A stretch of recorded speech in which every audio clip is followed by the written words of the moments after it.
Hey, what's up, guys? Welcome today to Amazement deck profile that I have for Post Lightning Overdrive. So, was it DZeef who did the release for this? No, it was Rev Cards. For some reason, I thought it was DZeef. Sorry, guys, just because he is literally one of he is an Altergeist player. So I figured Altergeist player gets a Amazement archetype to reveal. But anyways, regardless, enough babbling. We're gonna get into the deck profile. As you guys see, this is a purple dot deck. So originally I was playing this with Dogma cards, but I realized that the issue with Nadir Servant and Dogma is that the normal summon conflicts. Like Kamika can't really convert to any link one. So you can't just go normal summon Kamika, set a card, and then link it off, and then activate Nadir, search Ecclesia, and Ecclesia special. So in this case, I decided to go for a more pure variation of the build and try to grind your opponent out with trap cards. I think the deck is interesting, and I figure we'll give it a shot at deck building it. So I kind of built it with the same philosophy that I had with the last trap deck, which is the Ellis trap deck with Nadirs that we saw already. Uh, but today I'm gonna be covering the Amazement, and I'm gonna be going over some of the cards in case you guys aren't familiar with them. First we have Velcino. Basically, he's Italian multi-faker, and his effect, he has multiples. He has 3 effects. That's generally a sign that the card is generally gonna be good, right? The first effect is it has an access code-esque effect where it can banish any number of attraction traps from your graveyard and then target them any cards your opponent control and destroy them. So you can banish up to 3, 4, etc., and then just blow your opponent out.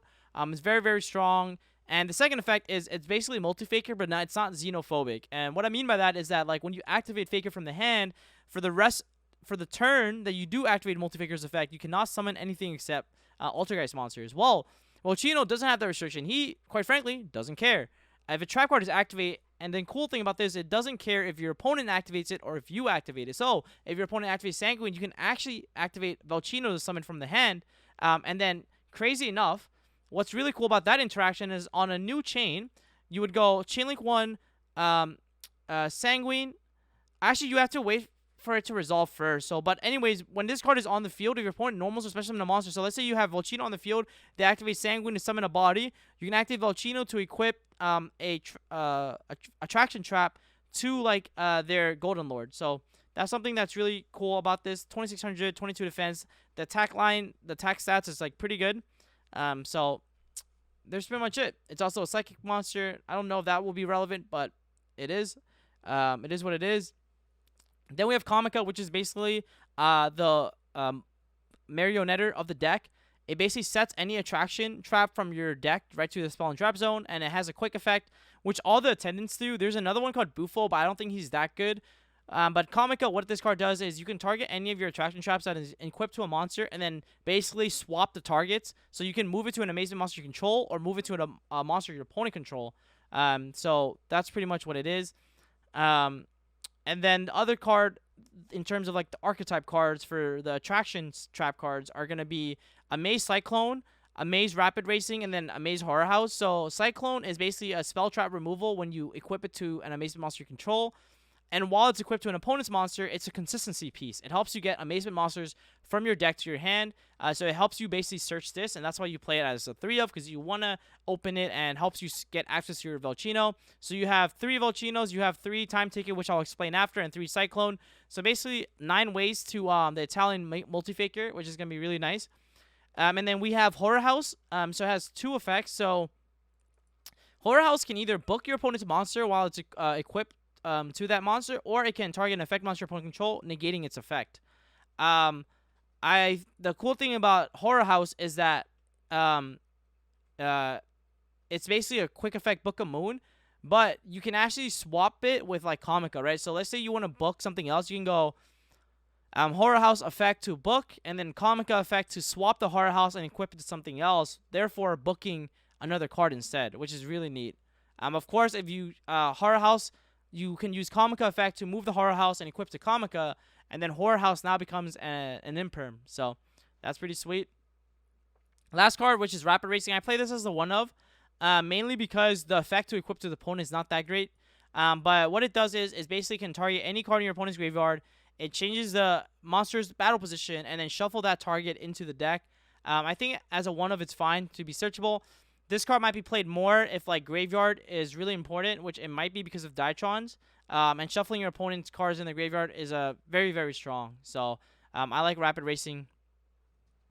Next, we have 3 Extravagance for consistency, and then we have the Time Ticket. I think this card is insane. It's a quick play spell that does 2 things. On your turn, it can add any Amazement card from your deck to the hand, so it's going to be either the Comica or the Velcino. And then on your opponent's turn, you can pay 800 and then set any attraction trap from your deck, and that trap card can be activated that turn. So it's basically a trap trick that has no restriction. If you open double Time Ticket, you can use on your turn, set one when your opponent's turn, and then flip Time Ticket to get access to any of these, which is like really, really nice. So I really, really like this card. It's very, very strong. Then we're just going to play good trap cards. So 3 Ice Dragon Prison, just a generically good trap card. This card might see less play because of Diatron, but I still think this card warrants play just because it's like good enough. Like it's just an insane trap card, but it will come off as we see what cards are better. Then we have 3 Solemn Strike because it's a card that ends chains, and we already know. I don't really have to explain Solemn Strike. We have 3 Torrential. Don't have to explain that. We have 3 Broken Lines. So I'm still playing this card mainly because like the Diatron deck is going to be ending on the Herald of Ultimateness. So you can set Broken Line to basically stop and lock the entire chain out, meaning that you get to win out on the interaction every time. So I really like Broken Line for that. And then you have the 3 Dogmatic of Punishment, just because like that, because you don't care about your extra deck, this card just gains even more value. Imperm, I was originally playing 3 Nadirs over this, and then like playing like Ecclesia, but I think Imperm is probably like fine hand trap. It works well with Velcino. It's like okay. You could decide to play like other hand traps that you think might be better for the meta if you want to play like Psycho Reader in the main. But I think like 3 Imperm is fine. You can maybe try like Imperial Order in the main deck as well. And then we have 3. There can only be 1 because the deck just doesn't care about like the different typings. So being able to play this Floodgate is pretty strong for the deck for sure. In terms of the extra deck, it's just utility cards for Dogmatic of Punishment and some Link X plays you can make. So you have Prima Donna, which is, I play this because when you send it off Nadir, you can shuffle back any banish card into the deck, which is like really nice for utility. Intis to like extra pop. Wind Pegasus because it can bounce your opponent's cards back into the deck. You have Omega for obvious reasons, being able to just shuffle back any card and keep looping punishments. You can play the Skull Knight just because, like for example, I don't know if you guys know this, but you can go like punishment, send Omega, and then Omega shuffle back punishment, and like you just have an endless punishment supply too. That's something to keep in mind. False Knight, just to, like pop a card. If you want to like pop a card on your turn but not want to use Intis, this card is nice. Double App Clone for the Aerial. You play 1 Cabaraster just because it protects set back row, any set card.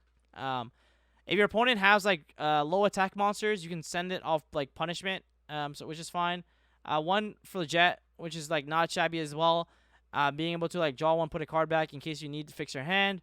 BLS just because you know Al Pacino or Volcino is a level 7, and then just like Nightmare utility cards, and that's pretty much it, guys, for the deck. So let me know what do you guys think about the deck. The side deck that I have is what I think for the meta, but it's hard to build a side deck because I don't know the meta yet. But this is like my guess for what might be all right. Triple Striker Reader because of Diatron, Aerial because of Diatron, maybe the Elich matchup as well. Pank is just generically good card. IO just protects your back row. Evenly Match, just good for the trap decks. The Anti-Spell and the Solemn Judgment, which is really good cards for going first, protecting your back row. So these are the thoughts I had for playing this deck. Let me know what do you guys think about this new Italian Multi-Faker deck, and give it a try. But yeah, definitely pick these cards up and give it a shot. I'm going to be definitely trying this. And if you guys want to see me play this deck when the set gets released, check me out on my Twitch at twitch.tv/pack_official_TCG. And I'll see you guys in the next one. Peace.